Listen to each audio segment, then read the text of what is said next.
संसद में एक सांसद को आतंकवादी, कटमुल्ला जैसे शब्दों से आप उसको नवाजोगे, वो अपराध नहीं है। दिल्ली पुलिस से मांग करते हैं कि सिर्फ पर्स चोरी करने वालों को पकड़ करके अपनी पीठ मत थपथपाओ। हिंदुस्तान के सबसे बेहतरीन सांसदों में से एक सांसद है जिसका नाम बैरिस्टर असदुद्दीन ओवैसी है। अरे मैं भी कह रहा हूं भाई, देश का खाता हूं, देश में रहूंगा, देश में ही मरूंगा, देश की मिट्टी में रहूंगा। मैं जय बिहार कहता हूं, जय उत्तर प्रदेश कहता हूं, जय भारत माता की कहता हूं और जय फिलिस्तीन भी कहता हूं। देखिए, जय फिलिस्तीन का नारा लगाना कोई बहुत बड़ा अपराध नहीं था। कैसे अपराध? अच्छा नहीं, आप हिंदू राष्ट्र कह दोगे, वो संसद का अपमान नहीं है। आप संसद में एक सांसद को आतंकवादी, कटमुल्ला जैसे शब्दों से आप उसको नवाजोगे, वो अपराध नहीं है। क्या फिलिस्तीन के साथ हमारा देश है या नहीं है, मैं पूछना चाहता हूं आपसे। क्या फिलिस्तीन को हमारे देश के प्रधानमंत्री आदरणीय नरेंद्र मोदी जी समर्थन कर रहे हैं, नहीं कर रहे हैं? राहत सामग्री दे रहे हैं, नहीं दे रहे हैं? अरे भाई, इंसानियत भी कोई चीज है या नहीं? दे रहे हैं, लेकिन जय फिलिस्तीन संसद में थोड़ी कह देंगे। अरे भाई, हम तो फिलिस्तीन में जो कमजोर लोग हैं, जिनको सताया जा रहा है, जिन पे जुल्म हो रहा है, उनके समर्थन में हमारी भावना जागी तो कौन सा गुनाह हो गया? और इसके मैं पूछना चाहता हूं, कोई राम प्रसाद बेदूरी के पास गया जब कटमुल्ला जैसे शब्दों का, आतंकवादी जैसे शब्दों का इस्तेमाल किया? कोई गया कट्टर वो अंधभक्त जो राष्ट्रवाद, हिंदू राष्ट्र की बात कर रहा था लोकसभा के अंदर में? लोकसभा उसकी बातों से चलेगा या संविधान से चलेगा? और संविधान क्या दो दर्जे का काम करेगा? संविधान हमारे नेता के खिलाफ मुकदमा दर्ज करेगा और उसके नेता को बाइज्जत बरी करेगा? ऐसा कतई बर्दाश्त नहीं किया जाएगा। और जो घटना घटी है उसका ऑल इंडिया मजलिस इत्तेहादुल मुस्लिमीन पुरजोर विरोध करता है। केंद्र की सरकार से और गृह मंत्री से हम अपने नेता की और बेहतर सुरक्षा की डिमांड करते हैं। दिल्ली पुलिस से मांग करते हैं कि सिर्फ पर्स चोरी करने वालों को पकड़ करके अपनी पीठ मत थपथपाओ। हिंदुस्तान के सबसे बेहतरीन सांसदों में से एक सांसद है जिसका नाम बैरिस्टर असदुद्दीन ओवैसी है। ये वो सांसद है, कई बार हिंदुस्तान के सबसे बड़े पंचायत में बेस्ट सांसद का अवार्ड उन्हें मिला है। जब ऐसा सांसद सुरक्षित नहीं है हिंदुस्तान की राजधानी में, तो आम इंसान की क्या हैसियत है? पूछता है ये ऑल इंडिया मजलिस इत्तेहादुल मुस्लिमीन। वैसे कह रहे हैं कि पुलिस कह रही है कि कोई बात नहीं, हो जाता है। अब लोग कोई बात नहीं हो जाता है, इसका मतलब कि ये काम पुलिस के इशारे पे हुआ था, क्योंकि चंद कदमों पे थाना है, वीआईपी मूवमेंट है, वहां पुलिस की गाड़ियां लगी होती है। उसके बावजूद ये अंधभक्त न दाएं का पता न बाएं का पता पहुंच गए वहां कि जी भाई इन्होंने जय फिलिस्तीन कहा है। मैं भी कह रहा हूं जय फिलिस्तीन उखाड़ ले जो उखाड़ना। मैं भी कह रहा हूं इंसानियत के नाते, मैं भी कह रहा हूं कि फिलिस्तीन में जो बच्चों पे जो बम्बार्डमेंट हो रहा है, देखिए हमारे नेता ने हमास का समर्थन तो नहीं किया, हमारा नेता हिजबुल्लाह का, नसरुल्लाह का समर्थन तो नहीं किया, हमारा नेता हूती का समर्थन तो नहीं कर रहा है। अरे आम फिलिस्तीनी पे जो जुल्म हो रहा है, क्या उससे इंसानियत जो जिसके दिल में है उसके दिल में दर्द नहीं उठ रहा होगा? कह रहे हैं कि देश का खाते हैं, देश के जनता के वोट लेते हैं और कह रहे हैं जय फिलिस्तीन, और आप भी वही कह रहे हैं जय फिलिस्तीन। अरे मैं भी कह रहा हूं भाई, देश का खाता हूं, देश में रहूंगा, देश में ही मरूंगा, देश की मिट्टी में रहूंगा। मैं जय बिहार कहता हूं, जय उत्तर प्रदेश कहता हूं, जय भारत माता की कहता हूं और जय फिलिस्तीन भी कहता हूं। क्या करोगे भाई? चेतावनी दे दी कल। अरे उस चेता है, हिम्मत तो सामने है। माँ का दूध पिया है ना, तो समय दे करके आए, कह करके आए। पर्दे के पीछे से पत्थर फेंक देना, छुप करके गोलियां चला देना। अरे भाई, ना गोलियों की बौछार से, ना तलवार की धार से। मेरा नेता अगर डरता है और उसका चेला ये डरता है ना, तो सिर्फ उस परवरदिगार से, बाकी किसी से डरने। चैलेंज दे रहे हैं आप उनको, खुला चैलेंज है। अरे संविधान का सम्मान हम कर रहे हैं ना, हमने अपने हाथों में चूड़ी नहीं डाल रखी है।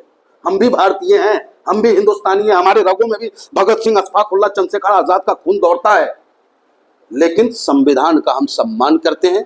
हम ऑल इंडिया मजलिस इत्तेहादुल मुस्लिमीन के तमाम कार्यकर्ता आक्रोशित हैं, लेकिन अपने आक्रोश को संविधान के दायरे में हम परोसना चाहते हैं और सरकार की ध्यान इंगित कराना चाहते हैं कि ऐसे कट्टर लोगों से समाज और देश को नुकसान पहुंच रहा है, इस पे सख्त से सख्त कार्रवाई करने का काम सरकार। साहब कह रहे हैं कि उसमें जो इजराइल का झंडा लेके भी कुछ लोग पहुंचे थे, इंस्टाग्राम पर रील बनाकर वायरल की, तो गिरफ्तारियां क्यों नहीं हो रही? अब ये सवाल आप हमसे पूछ रहे हो, ये सवाल आपको पूछना अमित शाह जी से पूछो। ये सवाल आपको पूछना है तो उन तानाशाह सरकार से पूछो जो उनके सांसद को, गैर पार्टी के सांसद को, क्या मुसलमान इस देश का हिस्सा नहीं है? उसे कटमुल्ला कहा जाता है, एक सांसद को आतंकवादी, उग्रवादी जैसे शब्दों से नवाजा जाता है। उस वक्त में सबके मुंह पे टेप लग जाता है। और जब वहां पे वो हिंदू राष्ट्र, जय हिंदू राष्ट्र की बात करता है, तो सब पीठ थपथपाते हैं। अरे जय श्री राम मैं कहता हूं, मेरा नेता अल्लाह अकबर कहता है, क्या बुराई है भाई, क्या बुराई है? हमारा नेता अल्लाह अकबर में अपना आस्था रखता है, हम अपने राम में आस्था रखते हैं। लेकिन इसका मतलब ये नहीं कि आप हमारे नेता को ट्रोल करोगे, हमारे नेता के मकान पे जाकर के उनके नेम प्लेट पे जो है कालिक पोतने का काम हो चुका है, कोई कार्रवाई होती नहीं है, अवश्य सब कह रहे हैं। सैया भइल कोतवाल डर काहे का भाई? इन अंधभक्तों का बाप ही आज सरकार में है, तो इन्हें डर किस बात की है? पुलिस का संरक्षण प्राप्त हो तो ऐसे घटना होती रहती है, और न इन घटना से हम लोग डरने वाले हैं, न दबने वाले हैं। कमजोरों की आवाज कल भी थे, आज भी है, आगे भी रहेंगे। ओवैसी नाम नहीं, एक विचार है, विचार एक ओवैसी एक विचार है, जो आज जब तक सूरज चांद रहेगा ओवैसी का विचार इस हिंदुस्तान में जिंदा है। विवाद दे गया ना, जय फिलिस्तीन बोल के अब सारे मुद्दे देश के बता गए, सिर्फ यानी कि मेरा नेता ही विवाद दे गया, कटमुल्ला कह गया, उग्रवादी कह गया, आतंकवादी कह गया, वो विवादित बयान नहीं है, उसको आप और टोंक का प्रभारी बना के भेज देते हो, शाबाशी देते हो, तो वो बहुत बढ़िया काम करते हैं। अरे हमारा नेता तो ध्यान इंगित किया है कि वहां फिलिस्तीनियों पे, जो निर्दोष फिलिस्तीनियों पे फास्फोरस बम से हमला हो रहा है, राहत कैंप पे हमला हो रहा है, बच्चे नन्हे नन्हे बच्चे बिलख रहे हैं, मर रहे हैं, तड़प रहे हैं, भूखे और प्यासे हैं, वो उस और ध्यान इंगित किया है कि संयुक्त राष्ट्र संघ उनको राहत पहुंचाने का काम करे, उन्हें मदद करने का काम करे और इस जंग को रोकने का काम करे। अब क्या क्या होगा? आपके क्या पार्टी की तरफ से कुछ संदेश आया है? कुछ प्रदर्शन करेंगे या कुछ नहीं, क्या करेंगे? इतना बड़ा मुद्दा भी नहीं है। क्या बोलूं, इनके लिए कोई शब्द भी नहीं है। जो पर्दे के पीछे छुप करके वार करने वाले कायरो के लिए क्या प्रदर्शन करना, कायरो के। लेकिन हाँ, सरकार की ओर इशारा जरूर हम करेंगे। सरकार सिर्फ बैरिस्टर साहब की बात नहीं है, वो VIP मूवमेंट क्षेत्र है, अशोका रोड है। जब वहां पे हमारा सांसद सुरक्षित नहीं, सांसद का घर सुरक्षित नहीं, तो आम आदमी कैसे सुरक्षित होगा? ये सवाल सरकार से बनता है। सरकार अमित शाह पे ओम बिरला से बोला है कि हमें सांसद सुरक्षित नहीं कर सकते आप इस देश में। 100% सत्य है। संसद में आपने देखा ना किस तरीके से भारतीय जनता पार्टी का सांसद पास बनाता है, वही सांसद उसके बनाए हुए पास पर जाके वहां बम्बार्डमेंट हो जाता है, बम फटता है, दुनिया भर का हंगामा होता है, लेकिन उससे कोई पूछताछ करने वाला नहीं। तो भैया, एक नगर में दो भाव नहीं चलेगा, नहीं चलेगा। संविधान सबके लिए बराबर है, बाबा साहब हम सबके दिल में बसते हैं। जो संविधान के खिलाफ चलेगा उसके खिलाफ ऑल इंडिया मजलिस से सवाल ये उठा कि संविधान में क्या जय फिलिस्तीन कहना सही है? क्या महात्मा गांधी को आप हिंदुस्तान की राजनीति से, हिंदुस्तान के इतिहास से अलग करके आप सोच सकते हो? महात्मा गांधी को राष्ट्रपिता हम कहते हैं, उनकी क्या सोच रही है फिलिस्तीन के लिए? क्या उनकी सोच को हम धत्ता बता सकते हैं? ये सरकार, जब यही सरकार यहां से जब बाहर जाता है तो क्या कह करके सम्मान पाते हैं? ये कि मैं उस देश का हूं जिस देश में गांधी जी जन्म लेते हैं, और उस देश में, गांधी जी के देश में नाथूराम गौडसे का सोच पनपेगा तो इस देश के नव पौधों का क्या होगा, नौजवानों का क्या होगा? तो मैं नौजवानों से भी कहना चाहता हूं कि नौजवानों, तुम अपने भविष्य को अंधकार में मत डालो। FIR की एक कलम चल गई ना तुम्हारे खिलाफ, अभी भी हमारा नेता तुम्हारे भविष्य के लिए चिंतित है। एक कलम पे तुम पे मुकदमा दर्ज हो जाएगा और तुम्हारा भविष्य चौपट हो जाएगा। ये सरकार तुम्हें नौकरी नहीं देना चाहता, ये तुम्हारे हाथों में डंडा और तलवार दे करके, धार्मिक उन्माद तुम्हारे अंदर फैला करके समाज का ताना बाना। FIR तो इस टाइम असद ओवैसी पे दर्ज हो रहे हैं, बहुत सारे जो कह रहे हैं कि सांसदी अब जाएगी। वो संविधान पढ़े, हम घास पढ़े हैं, हमारा नेता बैरिस्टर ना है।